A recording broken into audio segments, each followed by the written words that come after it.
Casanova Oak Knoll. Deer Flats. Here. Del Monte Beach. Del Monte Grove Laguna Grande. Downtown. Here. Fish Flats. Here. Glenwood. Here. Monterey Vista. Here. New Monterey. Here. Oak Grove. Here. Old Town. Here. Skyline. Good evening. Villa Del Monte. Here.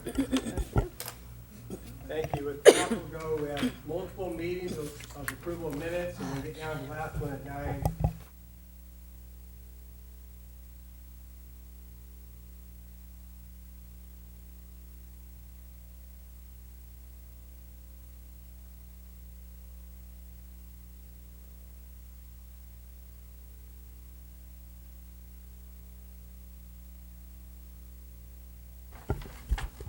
I move we approve the minutes. What's that?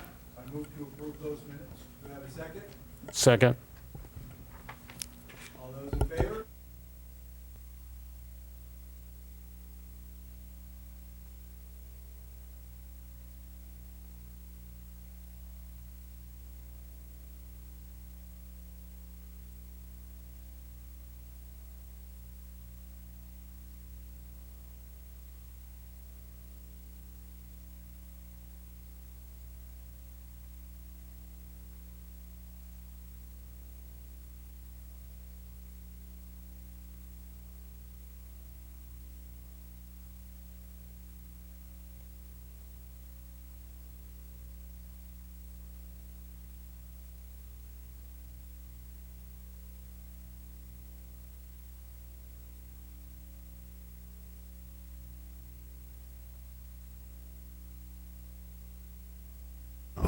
Turned on, it helped. Then on the next page, it indicated where I'd made the motion to consolidate all the green belt, and of course, it didn't get anywhere, except we wound up doing it. Was that a staff change or direction from city council or something? I didn't see it anywhere else in the minutes that the committee had any more comment on it, so I was just wondering. It just came on voting night. We consolidated them on the voting Okay. project. All right. Great idea. They got nowhere Duh. in the beginning. In the beginning. Too soon. I was too soon. Now we have a motion. Do we have a second? Second. Yeah. All those in favor?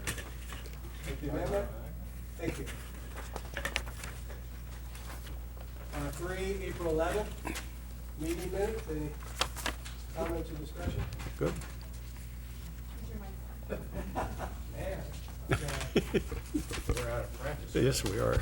So I on the staff for under minutes, April 11th, 2019. Any comments or questions?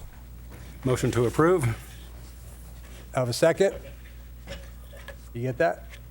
All those in favor? Thank you. Number 4, April 18th, 2019, the van tour night. Any open for discussion or comment? Move approval. Second. Have a second? All those in favor? Thank you. Unanimous. Tom abstained.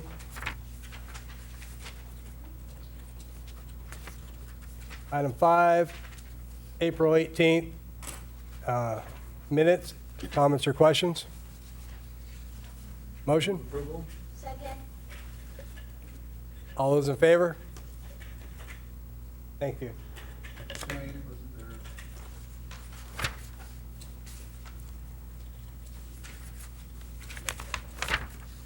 Good evening, sir. Item 6, May 2nd, meeting, comments or questions? Motion? Move approval. Have a second? Thank you. All those in favor? Thank you. Deer Flats. Deer Flat. Deer Flats was second. May 15th, meeting, comments or questions? Motion? Have a second? Second. All those in favor? Arlen abstained. Arlen.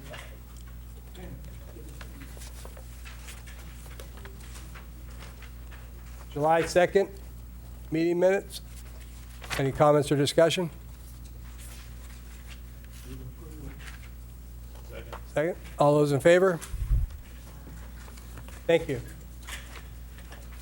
So, July 29th, as I stated, and which we've handed out to you, we're going to attach the, how the voting went, for the voting counts for the project, and how the voting list went to city council based on amount of money, and how it came out in the priority sort that night in minutes. So open for comments or discussion for July 29th. There's a paragraph above the motion that now states about the attachments being there. So, Do we have copies of the attachment? yep, that's what you have, what you picked up tonight. Oh, I didn't get it, sorry. Here you go. Thank you. You're welcome.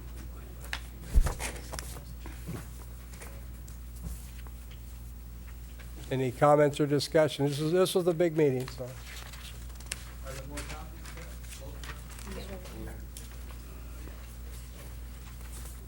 Jeff, I have a question.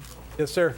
So in our minutes, I observed that we have the beginning of the meeting and the end of the meeting, and I was wondering if it would be burdensome on staff if at the each decision we could note the clock time, so that we maybe could, in retrospect, look at how long it takes us to make decisions to see if we can move them quicker. Well, we follow the action minute guidelines. We'll have to double check. Yeah. As you But- notice, the minutes now, we're following the action minutes, and it made all the boards and commissions kind of the same, because people were doing, we had more detail, these people had less, so they try to made them all uniform. So we'll go back and check, see if they have an issue with us putting the time on. Yeah, but what I'm finding in our company meetings, by putting timelines on how long it takes us to make decisions, we're making them faster. So I'm like, oh, if we could do that in the minutes here, faster is sometimes good, There you go. sometimes not. Any other comments? Jamie? This is good, this is very helpful. It might be additionally helpful for us to indicate something like funded cutoff, that sort of stuff, since it's all kind of a one-page reference. I don't know, am I missing another handout somewhere? You had us do it as it was that night. Yeah, I had to do it as it was that night. Then we got that line and went to council. But at the meeting, we just went down with the count there. We didn't draw it and do the separation. This is how we had the chart in the meeting when I put it up on the board. Yeah, so what you're saying is since there wasn't approved and not approved by the committee, you're not able to designate. Right, it's just a recommendation up. But in the motion, it says, Santa Ma's funding went plus 4 cutoff projects. Any other comments or questions? Second, Harlan? A comment? Okay. We got 10 days' notice on the 29th of July meeting, which was too late for me and my alternate. Microphone. Turn the mic on. Your microphone? Yeah. We had 10 days' notice on the meeting after a lot of back and forth on the internet. And by the time the meeting was actually called, my alternate and I both had hardwired plans already. The night of the actual voting, I was in Canada and she was in Mexico. So Oak Grove was not represented. It'd be better if we had more notice about when the meetings are going to take place. All right, we'll note that. Thank you. So we have a motion on the floor. Do we have a second? All those in favor? And Arlen abstain.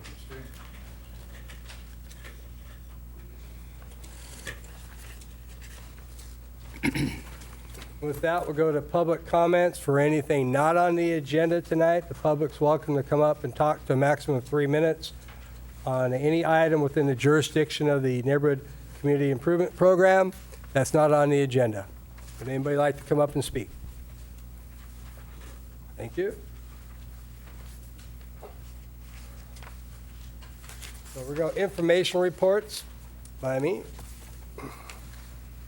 Just, there's information reports tonight. Just a reminder, the deadline for the neighborhood community representative applications is October 31st. There are a few neighborhoods that we haven't received any. We do have some printed ones you could fill out tonight if you'd like, or do it online through the city clerks. We need to receive these. You want to list those neighborhoods we haven't received any? Alyssa? So we have not received applications for Aguajiro Oaks, Oak Grove, and Del Monte Beach. I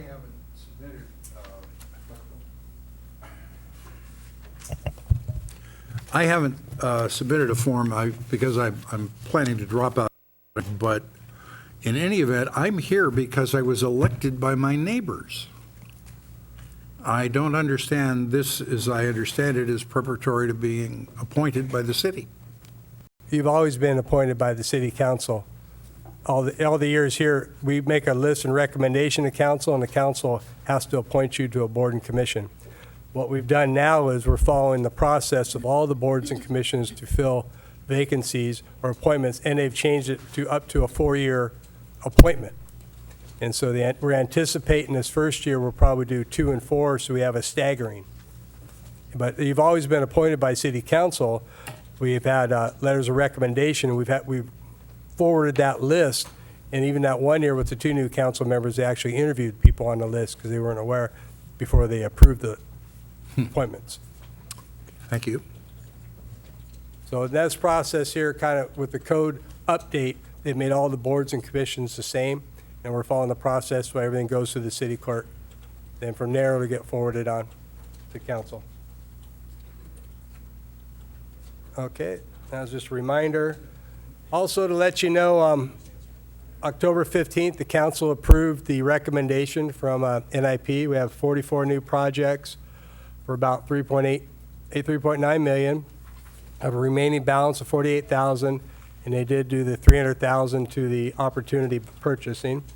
So the new projects we have, just same off the list you have from priority order from points, and as the combined fuel reduction was the only one, perfect 10 going on through, then we just went down the budget total till we ran out of projects. So the appointing went from 130 down to 71, and then the 4 cutoff projects went from rating from 71 to 68. There's about another 50 projects that received points below 68 that did not get recommended by council. So we do have the 4 cutoff projects, and with the cutoff projects, as you know, I need to close out projects with savings before the next year of NIP starts, and that'll come up in one of my slides here. I'll talk a little more about that. We need to go to council. Typically, we try to do it at the end of the year, to close out projects, which will go to hit the ending balance. Then we'd have to go to council if they want to award and fund the cutoff project. Dave, you had a question earlier. Did I answer that? Okay. And so just to give you kind of an update where I'm at with projects, this is a list of projects. I think I have minimal work to close. As I talk in closing, we need to probably have a meeting around November 18th at the latest that week, so I can get on to council. A second meeting in December 17th for them to take the closeout savings and award any cutoff projects. There's only, and I am assuming the first meeting in January will be canceled, because that way we don't work through Christmas and staff reports. So the only other meeting would be the second meeting in December if I would try to fund any of the cutoff projects. So these are the projects I'm tentatively kind of going through. I'm going to try to close out. We're going to probably need to have a meeting. We do have the council chambers on that Monday, November 18th. If we have another day to try to get a quorum that week, that's my last week to go, and I still need a little work on things, we'll have to have the meeting at an alternate place and tape it. It's just easier for us here because we have the TV and the tape and stuff.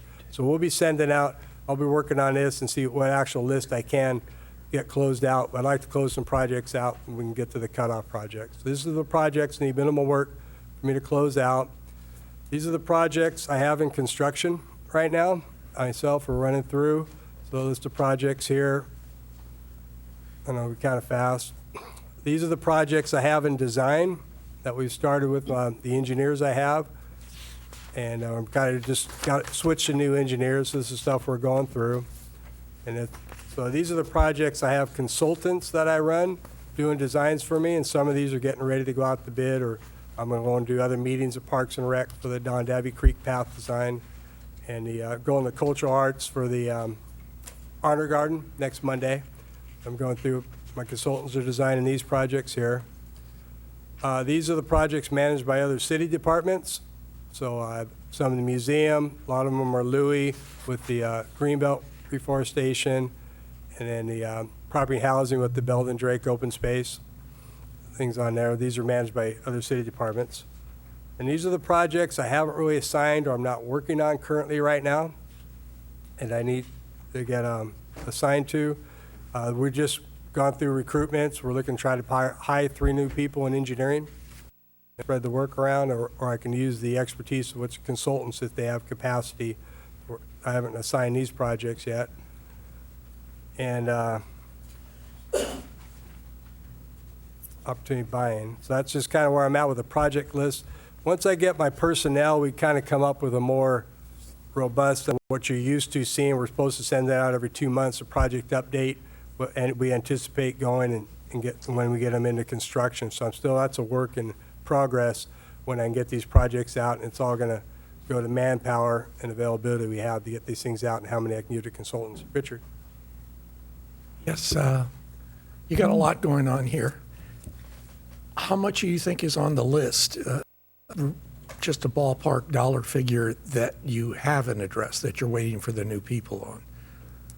How big a mountain is that? I did not add these up.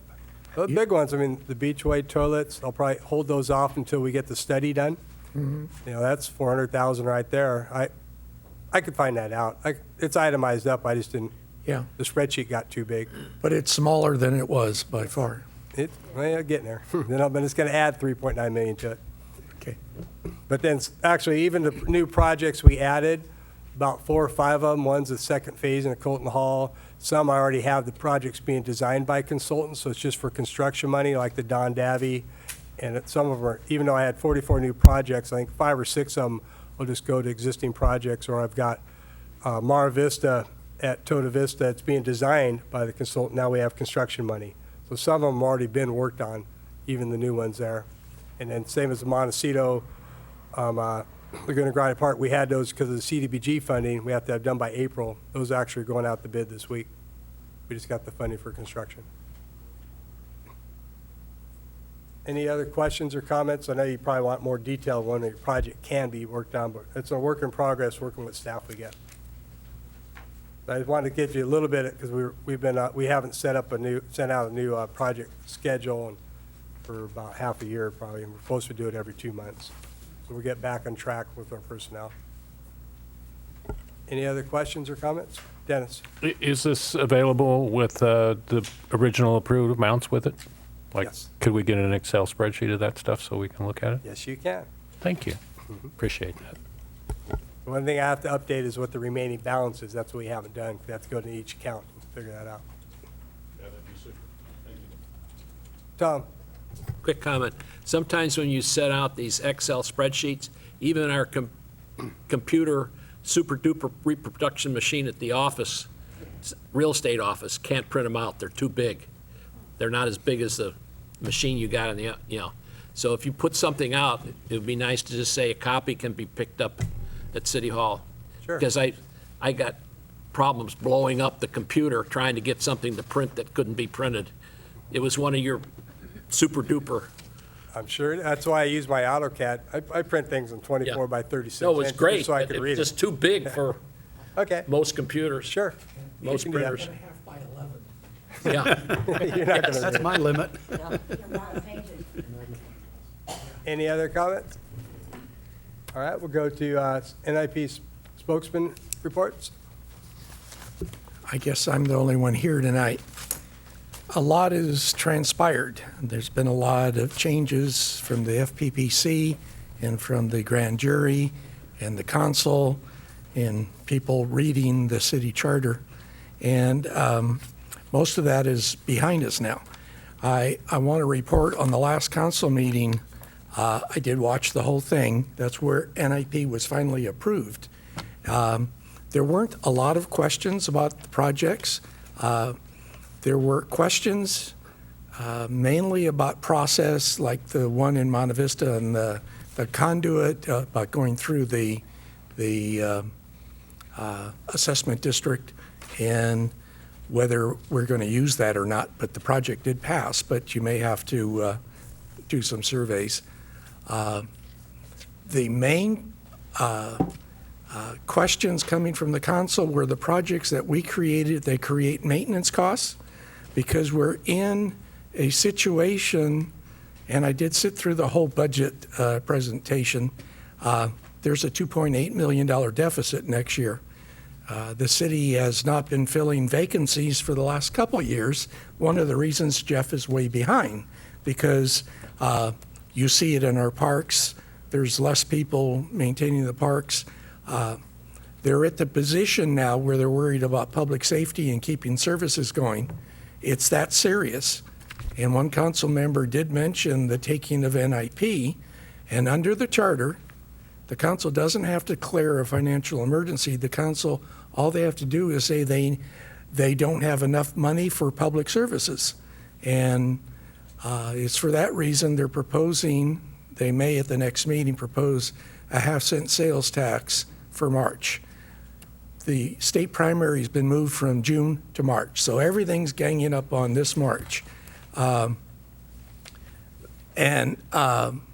very worried about the future of NIP because the situation doesn't get worse, it gets horrible, because the California retirement system, the largest in the United States, the law is if they come under their investment quota, which is around 6.5%, the cities have to make up the difference.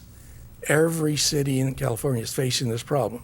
It is affecting NIP directly, because if we don't make up that difference, then NIP is going to be paying the difference.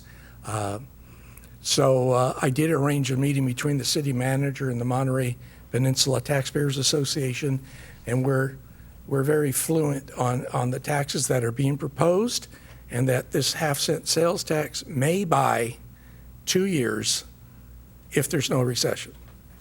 If there's a recession, it's worse, but the third year, fourth year, fifth year gets up to 8 or 10 million, depending on the economy, depending on the TOT, depends on everything. So at this tenuous state, these projects were passed, but if we don't get active and understand the police and fire issues, fire was 3.6 million over time this year. Sounds like horrible, but I did read the fire department matrix study, which was done in 15, and it's average for the cities in California. So it's all coming together into a crisis, and the council is facing very hard decisions, and we're put in the middle of all this. So as community members, we're going to have to either dive in and help the situation, or you're going to see a different NCIP. So did I sum that all up? Yes, you did. And let me see, what am I leaving out? A lot of the changes we're going through are mandated by new Brown Act changes, FPPC changes, and from what I can see, I want to give a comment that Rick Hoyer made at the meeting. What he said was, we really like the new voting process. The time savings is enormous. The outcome is very similar. But the one thing we did was we were so unfamiliar with it that we did very little comment, pro and con, on projects on voting night, and that we need more comments on con before we vote, so that we don't have the extremes of 0 or 10, 0 or 10. And as you can see, I don't think in the 33 years I've been doing NIP that the outcome was much different than the years we were here to 2 o'clock in the morning. It was very, very similar. Nobody choked to death on any of the projects. Nobody got in fights over the projects, and I consider that a successful year. So I was very reluctant about that voting process, but got to say it works. And I do want to talk about the meeting times as we get into the next items. Sure. And the voting schedule. Because in all those years, we got more criticism this year over our meeting dates, our meeting locations, and our meeting times. And I don't know why we insisted on changing everything, but a lot of new people wanted new ideas, and they backfired. So that's my spokesperson's report. Tom first, then Dave. I'd just add, I too watched the whole thing on TV, and your presentation was really great, Jeff, to the city council. Some of the questions from the city council, I Give can't. credit where credit's due. My presentation was done by the mayor. I just filled in like 2 seconds worth. Yeah, he gave a great introduction. And fortunately, he's one of the few around when the NIP started to be able to know a little bit of the history. But the one thing that I would add is the discussion on the proposed tax that was by the city council was, I don't know, 15th or whatever it was, talked about a general tax only. And one of the things that I thought was incomplete, the last time the city tried a general tax, it lost. And that was when Fred Muir was the city manager. It was a so-called temporary tax for 8 years. And Richard worked on it, I know, and it was unsuccessful. One of the things that I personally was disappointed is Councilman Albert recommended, aren't we going to do a survey about whether we want to have a special tax similar to Measure P and Measure S? And for whatever reasons, the council did not decide to survey on that. I think that was a tactical mistake. I mean, we broke the record, 82% for Measure S, and it was a targeted tax, so, 2/3 is achievable. So the thing is, there was no mention in the staff report of anything about the last time the city tried a general tax and it failed. So and sitting back, and I wasn't at the meeting, our rep, Rick Hoyer, spoke as a rep from the Taxpayer Association. But the thing is, I think that there'll be a lot of water over the dam between now and next March. But if you read today's paper, the county's proposing big taxes. There's proposals for county parks, for sales tax for sport county parks. I believe there's a big education bond by the state. And the other thing, it's not just cities that are under the gun. Monterey County and all the counties are also under the gun on the pension commitments. So I don't know. Stay tuned. If you don't watch the city council at home, it's on TV, and you can follow it very easily. And the thing is, it's supposed to come back. I think there's a report due back November 5th, the first meeting in November. And I think the deadline for a decision to put it on the ballot is November 19th. So the way to follow this is to watch it on TV. Thanks. Dave.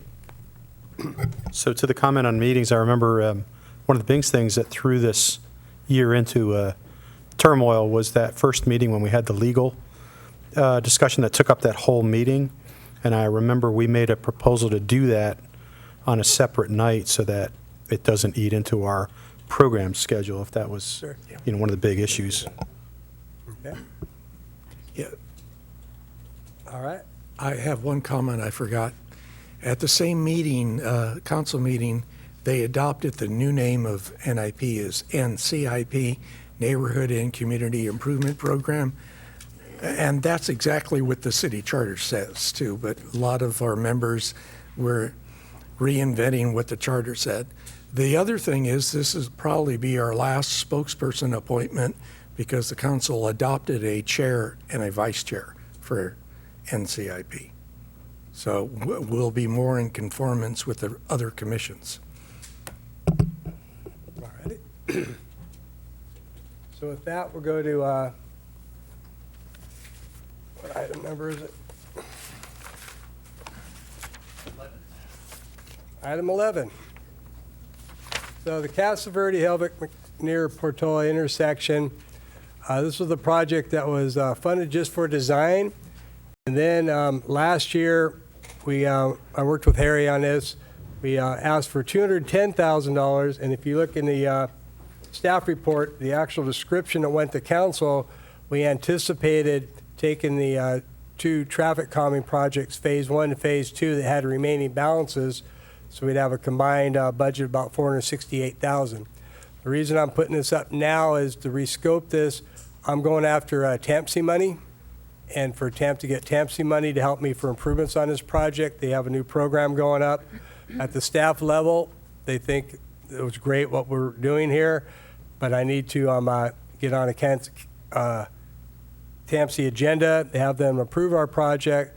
So I anticipate if you're rescoping, open up for discussion. My plan is to have these projects rescoped, and when I go to council and have council approve it, also accept the TAMPC grant, because I'm working with TAMPC now trying to get funding for this intersection. So with that, I'll open up the discussion. Dennis? How much is the TAMPC grant? It can go up to 200,000. Is what I'm going for. I think right now I'm asking for about 150, but I'm still working with staff. Sure sounds compelling. Yeah. Well, and so all the TAMPC can only go for improvement, so I'd have the TAMPC money pay for the rapid flashing beacon signs. I could do a raised walkway across Helvick, just so it's right on the school where we want people to walk. I can raise that up and make the grades work without a new storm drain system. So the TAMPC grant's only for additional pedestrian enhancements at the intersection. They won't fund one of my sides just because I have a $400,000 project. But they'll fund additional enhancements. They'll do the rapid flashing beacons, any lighting I like, and also a raised walkway just to be next to the school. Sure sounds like the original scope is to make it safer for the kids. Yes. I talked about this project a lot with Harry Mucha, and I went down with him, and I filmed school letting out at that intersection. And I've lived here all my life. I have never seen pedestrian chaos with cars as bad as that spot. It matches anywhere in Monterey as the worst. And I had no input in the design whatsoever, but we filmed it and we took it to the traffic engineer. And this goes back about 5 years ago. And we gave her all the videos to see people walking between moving cars on the street with little children. And I'm presuming, since the traffic engineer is designing this, that all those issues will be addressed. But it's bad, really bad. And I'm hoping I don't know why haven't been more accidents there, but I look forward to seeing this project completed and that your neighborhood comes together. I've had no input in it. I just described the problem. Dwayne, I did send this out to Dwayne to take a look at it. Yes, and I spoke with, at least for starters, the neighborhood association, and they're behind it. The one issue that I was hoping to acquire was Harry's institutional knowledge, but his family cleaned out his bedroom before I could get there real quickly, so everything he had, Susan couldn't find it at all. So The film's with the traffic engineer, and you might find it really illuminating to watch them driving on the sidewalks, right by pedestrians. It's just unbelievable. I go by there routinely when school's letting out. You're amazed there are not more injuries. Thank you for leveraging the money too, Jeff. Well, we'll see how successful we get. Any other questions or comments? I pull this out for public. Anybody in the public like to comment on this project? See none, to bring it back to the board? I believe we make the rescope as requested. Do I have a second? All those in favor? Thank you. Thank you.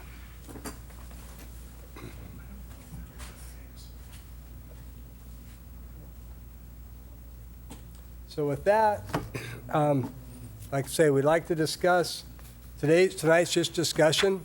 I'll probably, between now and our first meeting in January, we'll come back maybe for a little more direction, because I don't want to try to figure this out our first meeting in January. And like I say, anticipate we'll probably have a meeting in November for closing. And I have about 5 or 6 projects that'll receive bids by December 17th, depending on what the bidding environment is, whether I need to come back for contingency or not. And then I have one project I'm working on. I think I might be a little low for Larkin Park, working with the school. Once we get finalized out, a little more fencing work we'd anticipated. So I anticipate at least 1 or 2 NIP meetings between now and the end of the year. And, but I also want to revise tonight, open up the discussion on the voting process now, and then we'll do item 12 first on the voting process. With that, I open up the discussion for item 12 on the agenda. So, Jeff, Yes. the statistician of me took over when you sent the data out on this voting process. And it's very interesting. If you analyze the data, it shows several of us were very normally distributed. In other words, they voted 0 to 10, covered the whole scale. Others decided that a 0 to 5 was a better choice, and others decided 5 to 10 was a better choice. But overall, if you look at it, it worked out exactly the way it should have. The other thing I noticed is neighborhood that had priority projects were, the probability of those being voted for and being in the list was quite high. Community projects that were more expensive were not going to be voted. It just kind of, it's interesting the way the whole process worked, but it worked well. And I don't see that if some were 0 to 5 and others were 5 to 10 and others were normally distributed, that data overall matched what would be expected. And just also note, one thing we did after that meeting, I had one of our finance people, all they do is I said, can you run a couple what-if scenarios if this neighborhood didn't vote that night? Did that change much? So we did a couple scenarios of taking off Council Knoll, how'd the spread go? We took off Aguajito, how'd the spread, or not Aguajito in there, but we took off another one, and it didn't really change the outcome. It won't, exactly. So we ran that just scenario just so for our own knowledge, and it didn't change the outcome that much. Right.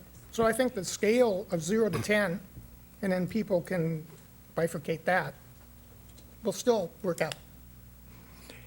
I also noticed that some projects passed by 1 point, 2 points. Yeah. So those little points make a difference between pass or fail. I would like to see that we each had a little comment before each vote. It wasn't just rattle, rattle, rattle. But we limit it to 10, 15 seconds. We don't have to give a speech, but if we think it's not a good project, say, I don't think it's a good project. Or you think it's a great project, say, I think it's a great project. But if we did that, we'd get more input into the final results, and we won't get so many zeros and so many tens. We'll get some 5s and 7s in there, and I think we'll even out. But I think it'll take less stress off us, because machine gunning it right through the whole list was a little bit stressful. I mean, you didn't even have time to flip your cards before we were putting it up again. I'd like it just a couple seconds to think. And I was having to find myself to get ahead of the vote by 1 or 2 projects, so I wasn't panicking during the vote. So I like that little time frame. And I see this difference, the ad-lib talking that we used to do for hours and hours. The public talking now is limited to our jurisdiction. That cuts about half that public comment out. They don't have to get there and rant and rave about MPUSD or whatever other agency there is. It's our business, and our business is clear. We accept proposed projects, and we recommend projects, and that's all we do. We don't do anything else. We don't set city policy. So I see the time period relaxing for us. It's not going to be as demanding. What I want to do is simplify the locations so that we're not panicking where we're going this week, where we're going next week. We're here in October. We have time to plan this out. And personally, since I live on the end of town, it's been 6 years since we've been to Kona doing the van tour night. Guess what? With the budget cuts, we got closed nights at Kona now, so we can get it. Yeah, we can get one of those nights. We're only talking about a few hours. But But that end of town has to go all the way over to Hilltop to go to a meeting.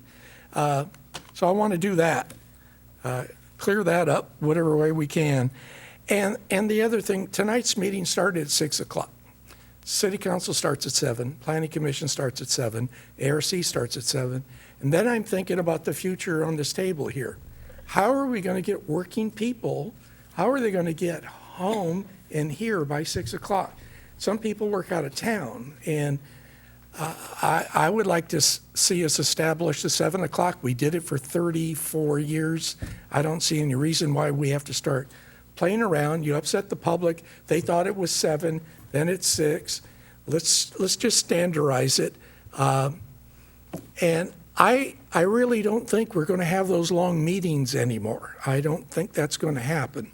So our only problem is going to be, are we going to have the budget so we're going to have a budget? That's going to be our problem. And I'll get into that at a different meeting. I did a rough number, Richard. If we have 15 neighborhoods and everybody talked 10 seconds for all the projects in between, it would add, if we had 95 projects like we had last year, it would add another 4 hours to our meeting. That's a tough part of either have the comments between voting or just go through voting. Let's think about that, because you're also leaving out the possibility that half the people aren't going to have a comment. Oh, yeah. So if it's only 3 or 4 people that want to say something, let's think about it. And I want to get away from the machine gun vote. Sure. And I want a few seconds of breathing room between each so that we can think, because we're making major decisions, and no other committee has to make decisions like that. So there's got to be a compromise. Sure. Some way in there. We finished at 9:15 this year. We didn't know what we were doing. It was brand new. Just think now that we know the process. Uh-oh. So anybody has any ideas on that, I'd appreciate knowing that. Jamie and Tom. I think maybe a 30 seconds, and everybody can get into that time, as opposed to 15 seconds for everybody, would allow for. 10 at a time. You know, I think that also, I want to pitch in and say, we started at 6 on the meeting for voting, because we thought we were going to be here for 4 hours. Tonight, I left work unfinished, 1 kid stranded, 1 kid with no coverage, and no fed family. So 7 would be really nice. Now that we're being fast in our meetings, it helps me to keep life in order. But other than that, I could see how the voting, people could kind of game the numbers if they weren't really being conscientious about weighting each one thoughtfully from 1 to 10. So I think we'll have to keep an eye on it and see how this evolves, and make sure that people all stay in tune to the process. Tom. Just in looking at the process as it will come down next year, assuming the actual voting is similar or with some additional pro and con comments. But normally when the representatives were nominated by the neighborhood association, we were accountable back to the neighborhood association. And we always said, this is the neighborhood's priorities, which are usually discussed at a neighborhood association meeting. Now, with representatives not being nominated by a neighborhood association, there is no obligation to go back and talk to the neighborhood association. So to me, that's a fallacy under this new idea of pointing like all the other commissions. There is accountability under the system where the neighborhood association nominated an alternate, I mean the rep and sometimes 2 alternates. And the reason we had 2 alternates is because sometimes there were conflicts and the primary alternate couldn't make it. So, my understanding is it's only going to be a primary rep and an alternate from each neighborhood. But again, you cut out the accountability by having applications and not considering nominations from the neighborhoods. So I think that's one of the reasons, I think that's one of the things that we always discuss the night of the meeting. What's the neighborhood priority?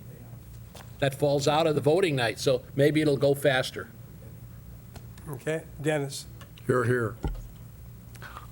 I think that I'm still representing a particular neighborhood area if I get nominated and accepted from that, so I don't think that's necessarily true. I think that we hear a lot of public testimony with the way our meetings go up to the voting night. And the way I take this is it's my homework. I come in with the spreadsheet filled out and I looked average across the board. Did I come up with a 5 average across all of the projects if my voting scale is 0 to 10? And that's the way I voted. I had already considered, unless somebody had come up with a completely different idea at the meeting when we were voting, that was the way I was going to vote, because I've done several months of homework on this already. So I think it's incumbent on us to do the homework, and I don't think the rapid fire was difficult. I think it was kind of appropriate. So if we end up extending voting night by 4 hours for discussion, I think we're going to be re-talking the same issues we've already gotten to a closure on, unless there's material differences that occurred before that last meeting. But And that's, also, that's this- just my opinion. This year wasn't the norm. We had a big break between the last of the 4 meetings before we had voting night. So I don't anticipate having that issue to go to council and get direction this next year. I think that'll help out. It'll be more current in people's minds, the 4 public meetings we just had to get to the voting night. I have a question up here, a comment? How will the process be approved for next year? What's going to be the formality? Like last year, there was a straw vote taken when some of us were missing that came up with that revised. And I know the mayor said he wanted to have a shortened period and more concentrated. It turned out it was exactly the opposite. We wound up with a way lengthened schedule. So the thing is, Well, that'll be our next if we item. could go back to the focus schedule that we had for Let's bring that- how many years? that's 34 item- years? That's item 13. the Yeah, schedule. I'm saying that goes in, that's part of the buildup to voting night. And like you said, the long delay, that was one of those things that Yeah. came up with all the changes and all that stuff. But I think it's one long continuum. But who is going to be actually, is the city council going to approve the schedule for next year? Or how is that going to happen? No, the schedule's going to NIP, like it always does. The Okay. first meeting in third week in January. We'll go for the schedule. We'll talk about that in item 13. Right now, we'll Okay. finish up voting process. Any other comments on voting process? I agree with what Dennis was saying earlier about us having studied it. So we're prepared on voting night. That 15 or 30 seconds in before each project, somebody be able to say anything, it's a nice idea. But if you haven't sold your project by then, that short time period, it's not going to change my decision because we've thought it and studied it. We should be anyway. Personally, I felt it was really the machine gun. And just if we could have a couple of seconds breather in between each, that's, I think, the way we should go. But it was our first time we tried this. Sure. So now we're learning from it. And I don't think this coming year is going to be that horrific of what we went through and in the extending of it because of we're changing the schedule on it. Sure. Thank you. April? I wasn't able to be there. My alternate did a wonderful job, but just from having to sit at home and watch it, I agree with what Dennis said. We talked about it beforehand. We knew what our neighborhood favored, didn't favor, or didn't care about.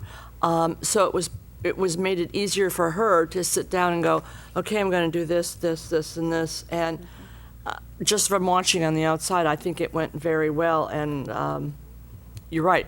We may not be appointed by our neighborhoods, but we still represent what they want, what they prioritize. Thanks. Kurt? So, I agree. I think if we add time before we vote for a comment, it's going to not go well. If we go before, and anybody that has a negative comment or a positive comment about a procedure or a project, say it before we start voting. Let's don't do it during the vote. Let's do it before the vote and then move on. Mm-hmm. Well, okay. I mean, the biggest issue we had, the reason we went time to time with those that had conflicts had to leave the room and come back and talk. Oh, remember what you said? Okay. I took it out of context then. Sorry about that, Richard. You got a little backlash. Dwayne? And I guess I was one of the major fumble fingers with the little cards. If the cards could have a little tab on it with the number, So you can grab tab 6 and flip it over. For me, that would be great. I don't know what the expense would be to make those things. If it, anyway, just another bad idea, like putting together all the green belts into one project. Any other, let me bring it out to the audience. Anybody like to talk about our voting process we had this last year?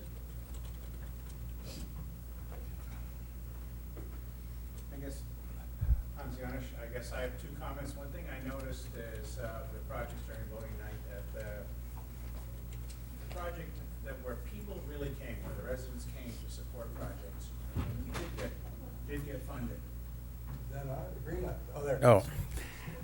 Yeah, one, to repeat that comment is that the projects that did well were the ones often where the people came, at least the ones where the residents came to talk about the projects did very well. So that's something to really encourage residents to come and support them. I think that worked well.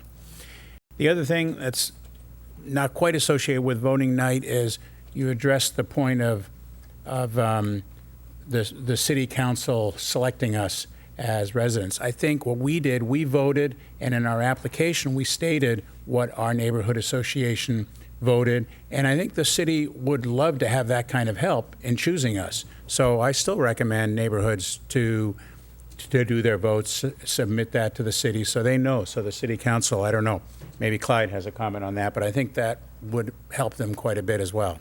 Thanks. Thank you. Any other comments on our voting process?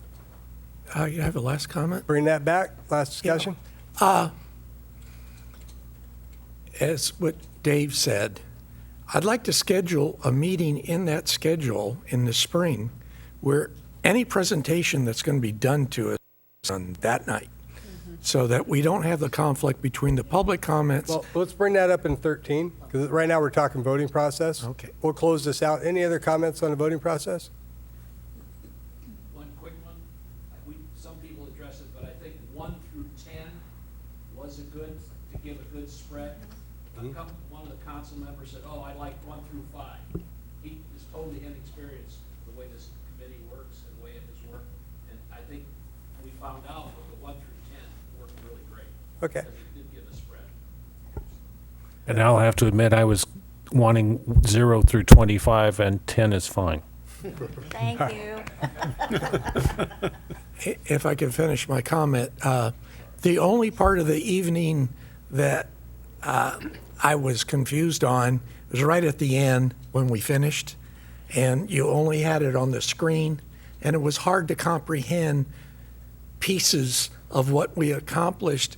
If there's any way to give us a hard copy of that final results on voting night, it would clear up all. I didn't know, trying to figure out what passed, what didn't pass. I mean, everything was so fast, and the screen only shows 10%, and because you keep scrolling. So if there's any way to get to that printing machine across the hall and we can just put out 15 copies of the ones that passed, that's all I would ask for. Okay. And also you'll note, this one, the council didn't, there was two projects got up in the voting for the Spray Avenue tot lot. One was the resurfacing, one was resurfacing equipment. Went through planning, Parks and Rec Commission, everything passed with planning. Parks and Rec didn't really follow the master plan, so council didn't approve the Spray Avenue resurfacing with the equipment. So that $73,000 actually brought down one of the cutoff projects, gained a cutoff project on that. So that's some process. I did know we had ties, but then it just worked out, eliminating that one. We didn't have any ties because when we did the priority and the voting, it just came sequential. I might have 3 projects with the same number of 72, but depending on how it just came out on the computer, is one higher or the other. We didn't have to wrestle with that this year, just based on the way the funding broke on an even number. That's the only other thing we noticed in the priority and vote process. All right, with that, we'll go to item 13. I'll have you repeat your portion. Now we'll talk about the schedule.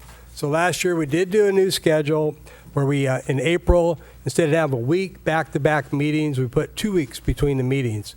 So that pretty much rolled us from voting night in the end of April to voting night mid-May.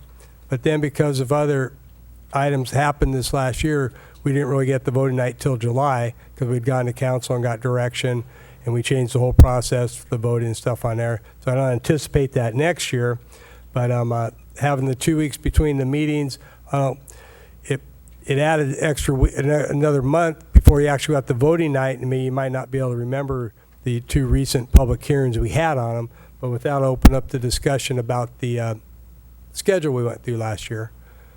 And maybe if we can, maybe keep it to be how we actually got. If we'd have been on schedule, we'd have been voting on mid-May with the process we had. Well, I think wasn't. Oh, well, Richard had a question. I got stopped him last time, and Tom had down there. Well, I didn't like last year at all. And I don't like the delay between the last meeting and voting night. I prefer to go back to the original schedule.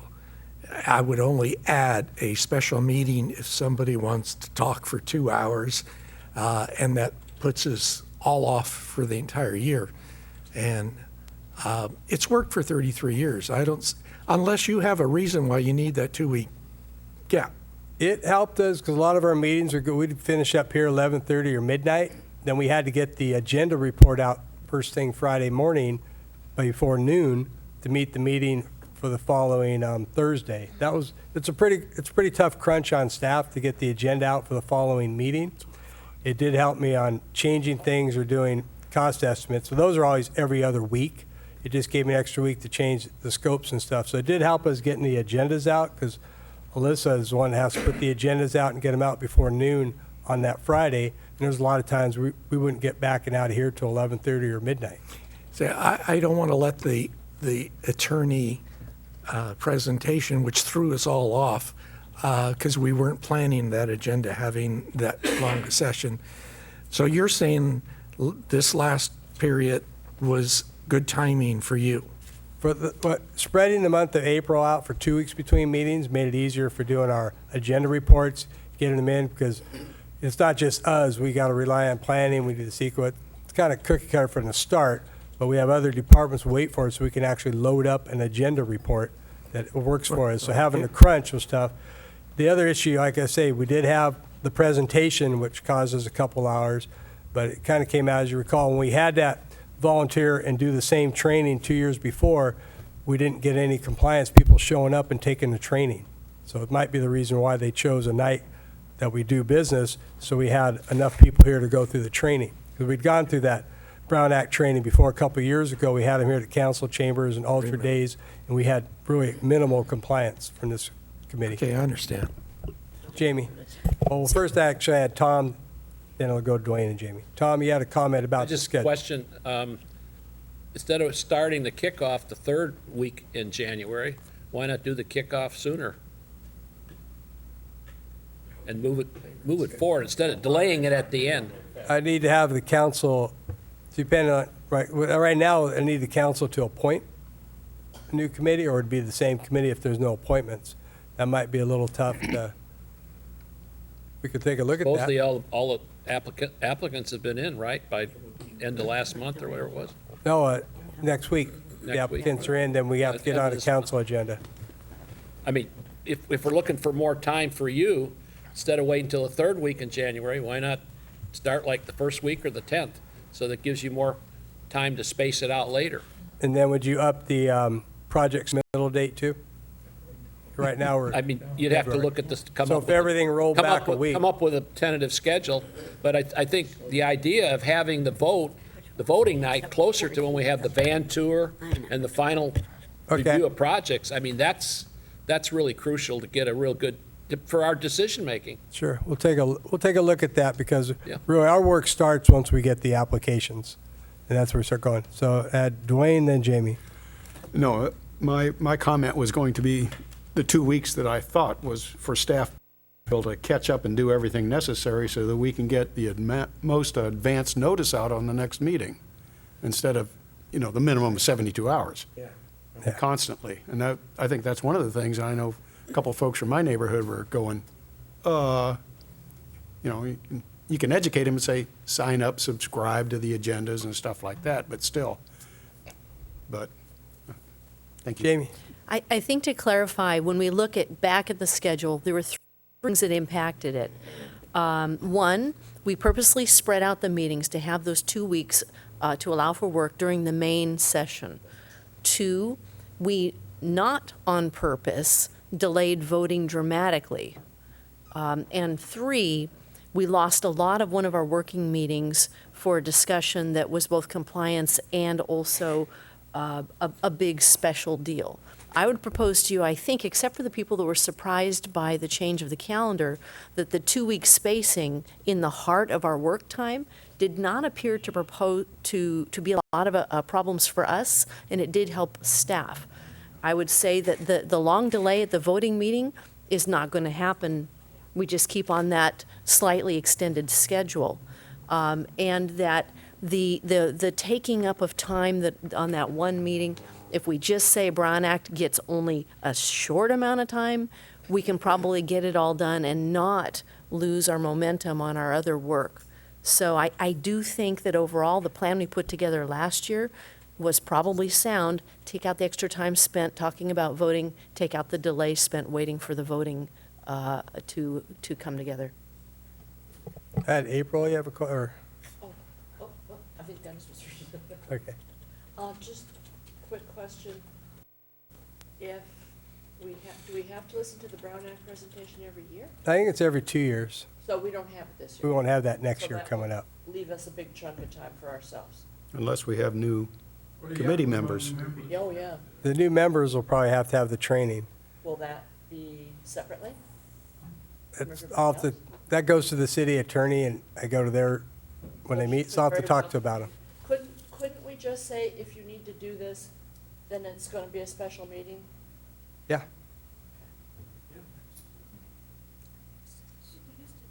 Dennis? And add Kurt.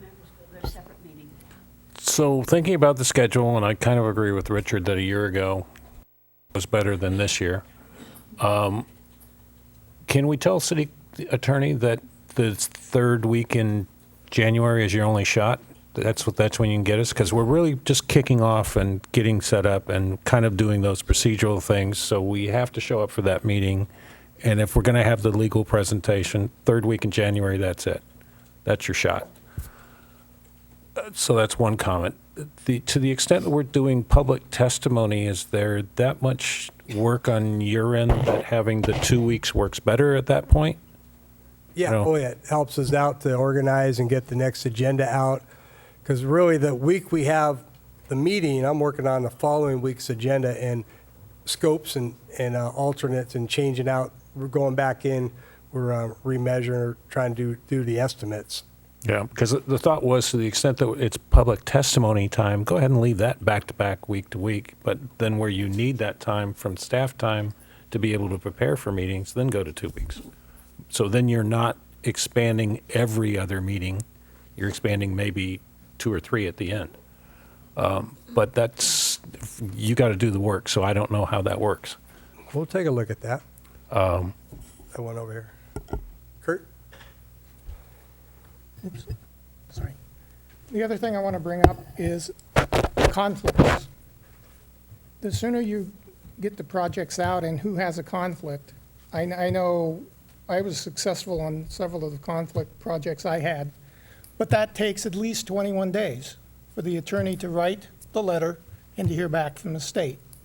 So we need to, not every time, not everybody's going to do it, but there will be occasions where there are conflicts, and hopefully they can get approved by the state. But that takes 21 days. So we need to somehow put that into the schedule. Otherwise, some of us won't be able to talk or vote or when we could have.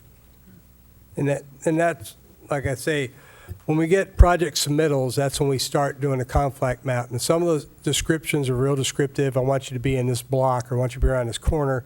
Some are do something in this part of the town.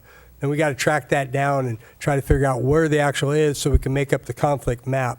And like you said, we're trying not to have you miss any meetings, but we do, typically we get the projects in February. we start working on a conflict map when we get them, then sometimes we have to go back. That could take some weeks to get that in, and then try to get before the first meeting, is it a project, is it not a project? So we have a little bit of time frame there, but you're right, the FPCC is 21 days. But you've got to at least make sure we're not voting before somebody had a chance to make sure they didn't have a conflict with that voting. Or not even voting, just Or even discussion. talking about it, Yes. absolutely, yeah. Yeah. Jamie was next. Just a question. Did we have a problem this year with the public not knowing when to come and talk, or not coordinating their presentations, or not having enough time? So maybe that might be something we should look at tonight as well. I don't know exactly what the structure was, but I think there was unhappiness, and I don't have an answer. Gene? So I thought, Tom? So I thought there were two very rough areas. And the first was, I thought in October, when only 9 of us could attend the meeting where we rescheduled everything. And there are all those feelings resulting from that. And we've got 12 or 13 here. How many neighborhoods are missing? But so we've got to do schedule changes when we have an abundance of people, not just a majority.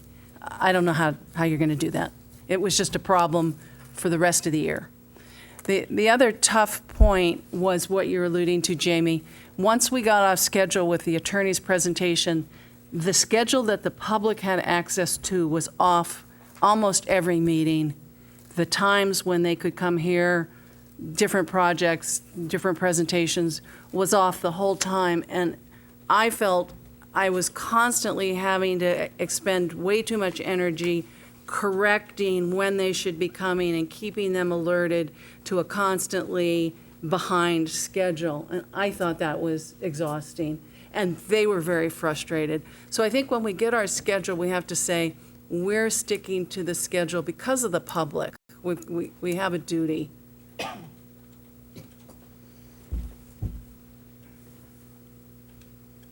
Dwayne? And I would recommend that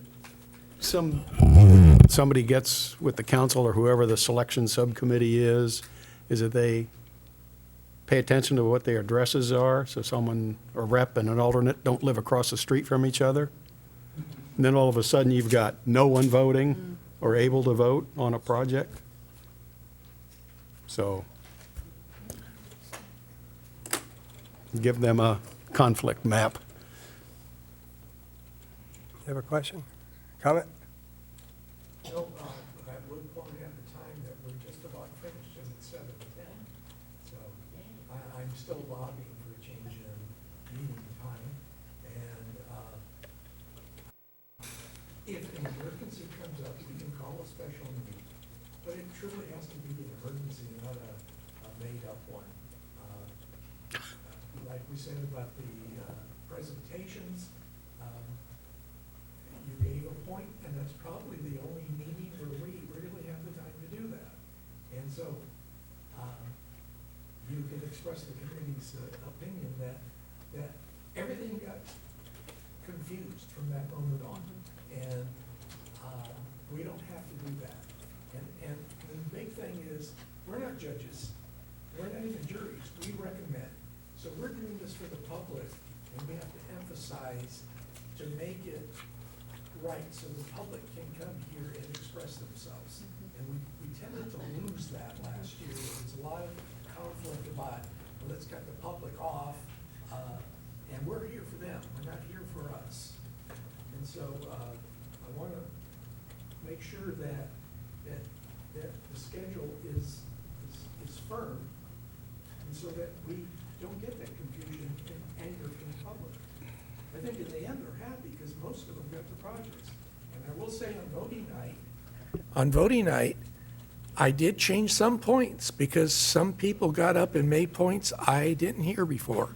And it did sway my vote a little bit here or a little there. I never knew if it made that difference because the way we were voting, I couldn't tell. Then the other issue we have I want you to think about is, a lot of times we can't get the council chambers. Even I can't book it now for a Thursday, so we've been having your meetings on a Wednesday or Thursday or when we can get it. And it's real tough for us to even, luckily, Parks and Rec will move to the second Wednesday now, and they start earlier, but we have a hard time just trying to get the council chambers of state. So has it been different? If we have it a Wednesday night, is that throwing anybody off? As long as they see the schedule from the start, they can plan on it? That's fine. Okay. Dave? So that's a consistent comment tonight, that remembering what happened last year, and again, a lot of that was thrown into confusion because of the long training we had to go through that took several hours, and then it compounded, as we said, from there.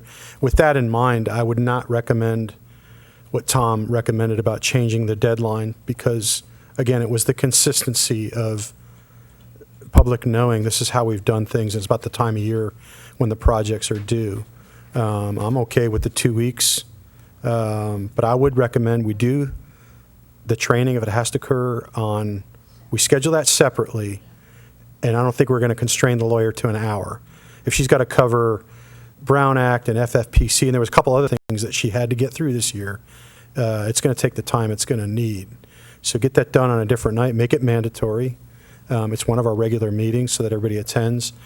And just as long as it stays consistent, because that was the problem last year. I remember Rick had big concerns about, this is what the people are expecting, and then I agree with what Richard said too. We're here for them. Tom?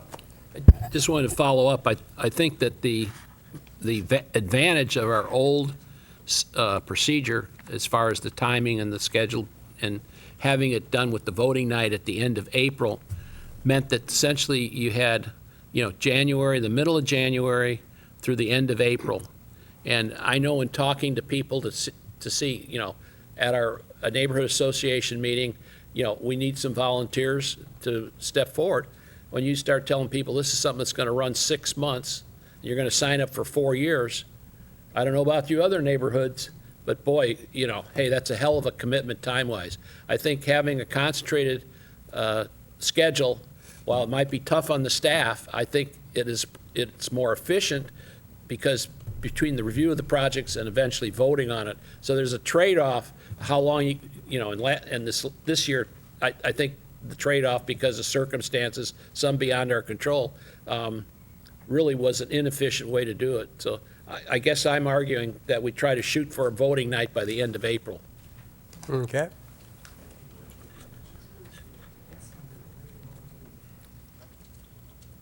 Dave? Yeah, I'll counter that a little bit. I mean, yeah, it is maybe a longer time frame, but it's not really a bigger time commitment. It's just instead of every week, it's every other week. And I would actually counter argue that with my work schedule and things, it actually gives me more time to work on the homework, as Dennis mentioned before. It's not a 1 week turnaround. It gives me time too to get back to my notes and things that were talked about. So I'm more prepared on a 2 week turnaround. So.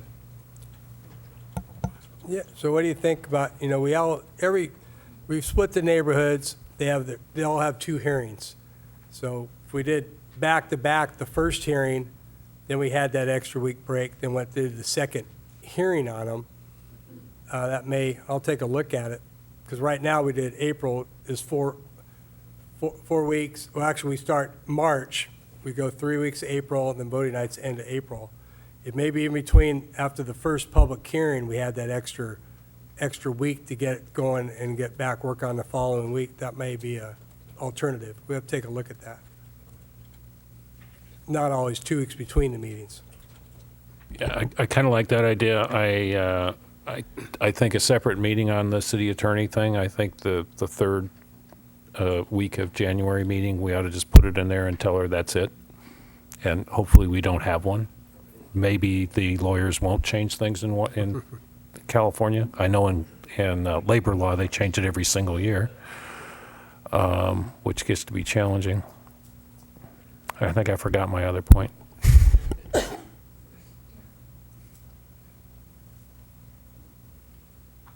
So I want to close this conversation out to the public. Anybody have a comment on our schedule? Any good comments or something for you to look at for next year? See it back or bring it back? So Jeff, you were saying that we're likely to have a meeting on the 18th of November. Since a lot of this is dependent on what the staff needs to be able to do, will you be coming back to us with a proposed schedule for next year? We'll see. My main emphasis now is to close projects out, close things off, and work on that. And then I'm going to talk with it's not just me. I got to talk with planning, and because once your voting's done, then I'm in front of Parks and Rec, in front of planning, and I got to get all the information from them to do analysis. So it's and then a lot of times planning or Parks and Rec, I try to give them a pre-look. I can't guarantee what's going to get voted on. Like even this last year, when I went to planning and Parks and Rec, I had a couple extra projects in because I didn't know if council was going to eliminate a project, which moved things down. They didn't have the planning or the Parks and Rec review. But once I got through those, we'll see how it goes. So let me talk to them, and I'd like to come back with our proposed schedule. November might be too soon. Like I say, I do have about 6-7 projects bidding by December 17th, and I'm a little wary on the bidding environment, so we're trying to beat the CDBG projects have to be built and constructed by April. So we'll see where we're at with that. Oh, let me pull this back out to public. Bella, you have to come up to the microphone and talk.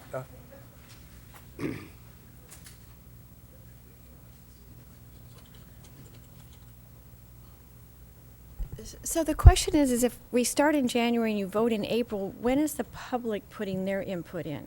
Usually in the past, it's been about the last week in March, then every week in April, we get each neighborhood gets 2 public hearings. And usually the first one is for the NIP committee to kind of understand the project. Then the second meeting is where the public usually comes and kind of puts their weight on why they should be doing the project. But every project will get 2 public meetings. So then in January and February, what are we discussing? So in January, we set the schedule. Oh, set the schedule, okay. We'll choose a chair and any of the subcommittees where it's policy procedure or another committee. That'd be in January. We kind of go over, here's the program, here's what you have to do, parking passes, stuff like that. Then February 8th is the cutoff date for projects. So then we gives us about 4 weeks. We have a project screening at the end of February. Okay. Was a project, not a project. Then we're doing estimates. Then we have the first meeting about the end of March for the first, and that's the first from the first half. We try to go, when we set the schedule, we arbitrarily say we have neighborhoods A through M, then we have N through V, then with citywide. And they're not always balanced, because sometimes we might have certain neighborhoods, and citywide could be 30 projects in citywide. Yeah. So it does kind of put a crunch, because we set that schedule before we get any of the project submittals. So we don't know how many projects we have just in the neighborhood, how many projects we have community-wide. So sometimes the N through Villa Del Monte and citywide can be a longer meeting because we have multiple citywides. Right. So I don't know a better way to, we don't have can't tell until we get all the project submittals how that's going to balance out, which night's going to have more projects or not. And in the past, the policy procedure man has always had, if there's exorbitant, you could do it in one night if we didn't get so many projects, but usually we have about 100 or we dwindle down to about 85. Last year we had about 95 projects to go through, and then we had some were community-wide, so other neighborhoods had none. Some neighborhoods had 5 or 10 projects, depending on people put it in. Okay, that answers that. So that is always a conundrum, setting the schedule. I'll bring it back there. Setting the split, we don't know, because we do have neighborhoods and we have citywide, but I think it might be too big of a task to do all the neighborhoods A through V on the first night and do all the citywides the second night. I think that might just be too tough. You split it just right. It works out just right. Any other comments or questions? Dave? And so the reason why you can't just arbitrarily say, before you know the projects that you have, that you'll say first half, the neighborhoods alphabetically, first half, second half, because you want the public to know what nights, right, when you're setting the schedule, so they know it's Aguajito or whatever, the alphabet, this many neighborhoods, this That's why I do that. Right. Now, you could set the schedule on the project screening because then we know how many projects we have per neighborhood and how many citywide projects we have. But it'd be set in the schedule the end of February instead of the end of January. I don't know if that's not enough notice for people to set their springtime schedule. Kurt? One other comment. We should set a time limit for the end of the meeting, just like the planning commission and everybody else, say 10:30, 11 o'clock. And if we don't do it, then we'd have to schedule another meeting.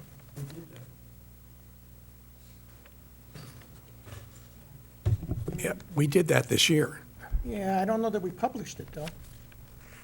Well, that is just, if I have back-to-back meetings, that will throw the whole schedule off. If we go back to April, we did back-to-back every Thursday. I'm bringing it up. Yeah, if we don't finish, so having that 2-week span, you could roll it to that following Thursday, and we already have the notice out, we're just continuing the meeting. So I wouldn't have to So we- do we the need to staff take report and that stuff. into consideration. Yeah, that's helpful. Mr. Hill? Out. There you go. You can, under the Brown Act, you can continue the meeting so that you don't have to go all the way back to step one. So that if you're in a meeting and it's going late, it's legal for you, following a certain procedure, I think it has to occur within 72 hours or something, to continue that same meeting. Because one of the things that backed us up this year was when we scheduled the extra meeting, we went all the way through the process from step one. We didn't do it as a continuation. So there is a way with that if we want to use that technique. Dennis? Yes, you can continue a meeting. It's not 72 hours. It's a date some certain in the future. And you have, the problem that we have is there are so many people involved that getting that date some certain at the time that you're continuing the meeting is really hard to do. But that's actually what we did with the voting night, and we did that with the finance committee this year, and we continued the meeting to a date in the future that we knew when it was, and it could be 4 weeks out. But I don't know if y'all are going to be available for that meeting 4 weeks out, and that becomes one of the biggest issues in terms of setting a continuance.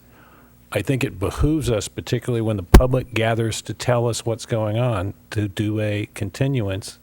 Gets in their way too, and we're here to serve them. So if we have to go to midnight, I think we got to do it. Otherwise, we're breaking up the public and telling them, yeah, we told you that schedule, but sorry you didn't get there. We get to have you come back, and may not work out for them as well. So I think it's incumbent on this committee, the way that we run. If we publish a date for the public to come speak, then even if we got to go all night, we got to do it.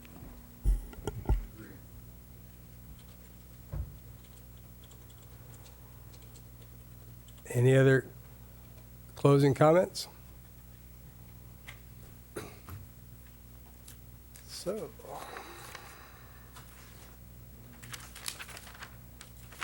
with that, we'll go to committee member comments. We're going to start right here on my left. Welcome. Well, I was gone in Europe for a month or so with my family, then I had some health issues. You've made so many changes while I've gone, I have a lot of catching up to do, which I will do. That's all. Dwayne? Just bringing it up again, for the subcommittee that selects the alternate and rep, make sure they don't live across the street from each other. Or within 500 feet. No comment. No comment.